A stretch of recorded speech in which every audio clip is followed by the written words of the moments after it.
Item ಯಾವುದೇ ಇರಲಿ try ಮಾಡಿ ಆಚಿ ಚಿಕನ್ ಮಸಾಲಾ. ಆಚಿ ಚಿಕನ್ ಮಸಾಲಾ. ಕಲಬುರಗಿಯಲ್ಲಿ ಕೂಡ ಕೇಂದ್ರ ಕಾರಾಗೃಹಗಳು ನಿನ್ನೆ ಮಧ್ಯರಾತ್ರಿ 3 ಗಂಟೆಗೆ ಲಾಕಪ್ನಿಂದ ಎಸ್ಕೇಪ್ ಆಗಿದ್ದಾರೆ.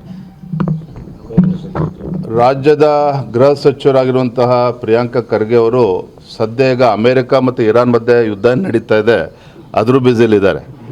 ಸೊ ಆದಷ್ಟು ಬೇಗ ಅದನ್ನು ಇತ್ಯರ್ಥ ಮಾಡಿ ತಮ್ಮ ಜಿಲ್ಲೆ ಮತ್ತು ತಮ್ಮ ಇಲಾಖೆ ಬಗ್ಗೆ ಗಮನ ಹರಿಸಬೇಕು ಅಂತೇಳಿ ನಾವು ವಿನಂತಿ ಮಾಡ್ತೇನೆ. ಕಲಬುರಗಿಯಲ್ಲಿ ಕೂಡ ಕೇಂದ್ರ ಕಾರಾಗೃಹಗಳು ನಿನ್ನೆ ಮಧ್ಯರಾತ್ರಿ 3 ಗಂಟೆಗೆ ಲಾಕಪ್ನಿಂದ ಎಸ್ಕೇಪ್ ಆಗಿದ್ದಾರೆ. ರಾಜ್ಯದ ಗೃಹ ಸಚಿವರಾಗಿರುವಂತಹ ಪ್ರಿಯಾಂಕ ಖರ್ಗೆ ಅವರು ಸದ್ಯ ಈಗ ಅಮೆರಿಕ ಮತ್ತು ಇರಾನ್ ಮಧ್ಯೆ ಯುದ್ಧ ನಡೀತಾ ಇದೆ, ಅದ್ರ ಬ್ಯುಸಿಲಿದ್ದಾರೆ. ಸೊ ಆದಷ್ಟು ಬೇಗ ಅದನ್ನು ಇತ್ಯರ್ಥ ಮಾಡಿ ತಮ್ಮ ಜಿಲ್ಲೆ ಮತ್ತು ತಮ್ಮ ಇಲಾಖೆ ಬಗ್ಗೆ ಗಮನ ಹರಿಸಬೇಕು ಅಂತೇಳಿ ನಾವು ವಿನಂತಿ ಮಾಡ್ತೇನೆ. ಕಲಬುರಗಿಯಲ್ಲಿ ಕೂಡ ಕೇಂದ್ರ ಕಾರಾಗೃಹಗಳು ನಿನ್ನೆ ಮಧ್ಯರಾತ್ರಿ 3 ಗಂಟೆಗೆ ಲಾಕಪ್ನಿಂದ ಎಸ್ಕೇಪ್ ಆಗಿದ್ದಾರೆ. ರಾಜ್ಯದ ಗೃಹ ಸಚಿವರಾಗಿರುವಂತಹ ಪ್ರಿಯಾಂಕ ಖರ್ಗೆ ಅವರು ಸದ್ಯ ಈಗ ಅಮೆರಿಕ ಮತ್ತು ಇರಾನ್ ಮಧ್ಯೆ ಯುದ್ಧ ನಡೀತಾ ಇದೆ, ಅದ್ರ ಬ್ಯುಸಿಲಿದ್ದಾರೆ. ಸೊ ಆದಷ್ಟು ಬೇಗ ಅದನ್ನು ಇತ್ಯರ್ಥ ಮಾಡಿ ತಮ್ಮ ಜಿಲ್ಲೆ ಮತ್ತು ತಮ್ಮ ಇಲಾಖೆ ಬಗ್ಗೆ ಗಮನ ಹರಿಸಬೇಕು ಅಂತೇಳಿ ನಾವು ವಿನಂತಿ ಮಾಡ್ತೇನೆ. ಮುಖ್ಯಮಂತ್ರಿಯಾಗಿ ಅಧಿಕಾರ ಸ್ವೀಕಾರ ಮಾಡ್ಕೊಳ್ತಿದ್ದಂಗೆ ಬಿಡದಿ ಟೌನ್ಶಿಪ್ ನೆನಪಾಗ್ತದೆ.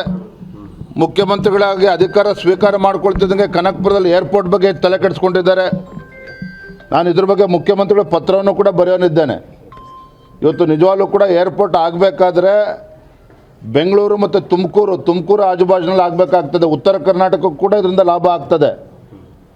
ಸೊ ಏರ್ಪೋರ್ಟಲ್ಲಿ ಶಿಫ್ಟ್ ಆದರೆ ಆಟೋಮೆಟಿಕ್ಕಾಗಿ ಬಿಡದಿ ಬಗ್ಗೆನೂ ಕೂಡ ಆಸಕ್ತಿ ಕಡಿಮೆ ಆಗ್ತದೆ ಮುಖ್ಯಮಂತ್ರಿಗಳಿಗೆ. ಪತ್ರ ಕೂಡ ಬರೆದಿದ್ರು ಡಿ ಕೆ ಶಿವಕುಮಾರ್ ಅವರು ಮಧ್ಯಸ್ಥಿಕೆ ವಹಿಸಿ ಅಂತ. ಸೊ ತಾವೇನಾದ್ರೂ ಕೇಂದ್ರ ನಾಯಕರಿಗೆ ಯಾವುದ್ರ ಬಗ್ಗೆ ಮಧ್ಯಸ್ಥಿಕೆ ವಹಿಸಬೇಕು?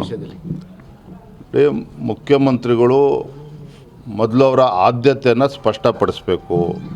ಅವರ ಆದ್ಯತೆ ರಿಯಲ್ ಎಸ್ಟೇಟು, ರೈತರು ಅನ್ನೋದ್ರ ಬಗ್ಗೆ ಸ್ಪಷ್ಟತೆ ಪಡಿಸಿದ ಮೇಲೆ ಕೇಂದ್ರದವರು ಇದರಲ್ಲಿ ಬರಬೇಕೋ ಬೇಡ ಅವ್ರು ತೀರ್ಮಾನ ಮಾಡ್ತಾರೆ. ನೀವೇ ರಾಜ್ಯದ ಮುಖ್ಯಮಂತ್ರಿಗಳು ನೋಡಿ. ಇವತ್ತು ಟೌನ್ಶಿಪ್ ಆಗಬೇಕು, ಅದರಲ್ಲಿ ಬೆಂಗಳೂರು ಅಭಿವೃದ್ಧಿ ಆಗಬೇಕು, ಯುವಕರಿಗೆ ಉದ್ಯೋಗ ಸೃಷ್ಟಿ ಆಗಬೇಕು, ಇದು ಯಾವುದನ್ನು ಕೂಡ ಅಲ್ಲೆಗಳಿತಾ ಇಲ್ಲ.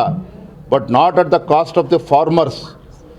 70% ರೈತರು ಜಮೀನನ್ನು ಕೊಡೋದಕ್ಕೆ ತಯಾರಿದ್ದರೆ ಅಲ್ಲಿ ಭೂ ಸ್ವಾಧೀನ ಮಾಡಬೇಕಾಗ್ತದೆ ರಾಜ್ಯ ಸರ್ಕಾರ.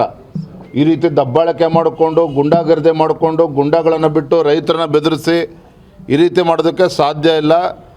ಎಚ್ಚೆತ್ತುಕೊಳ್ಬೇಕು ರಾಜ್ಯದ ಮುಖ್ಯಮಂತ್ರಿಗಳು. ಬಿಜೆಪಿ ಏನು ಹೋರಾಟ ತಗೊಳ್ತದೆ ವಿಚಾರ?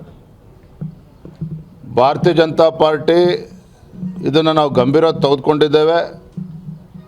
ರೈತರಿಗೆ ಬೀದಿ ಬರೋದಕ್ಕೆ ಏನು ರಾಜ್ಯ ಸರ್ಕಾರ ಹುನ್ನಾರ ಹಾಕಿದೆ, ಅವಕಾಶವನ್ನು ಕೊಡೋದಿಲ್ಲ. ಖಂಡಿತ ನಾವು ರೈತರ ಪರವಾಗಿ ನಾವು ಇರ್ತೇವೆ.